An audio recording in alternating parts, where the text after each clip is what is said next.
Hello everyone and welcome back to another video from Wake&Tech. In this video, I'm going to show you how to sign up and create a new account on Shopmium. So let's get started right away. First of all, open up your web browser and then in the address bar type in shopmium.com and press enter. You will now be taken into the official Shopmium website. Now from the homepage, scroll all the way down and you will see the sign up button.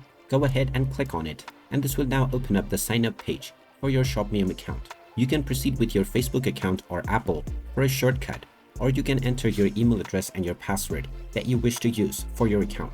After entering your email address and your preferred password, click on the sign in button and you will be asked to enter the verification code that has been sent to your email. Just check your inbox and you will find this code within.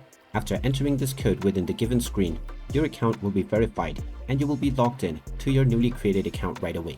And now you will be able to start using the Shopmium application on your smartphone as well as your PC. And there you have it. That is how easy it is to sign up and create a new account on Shopmium.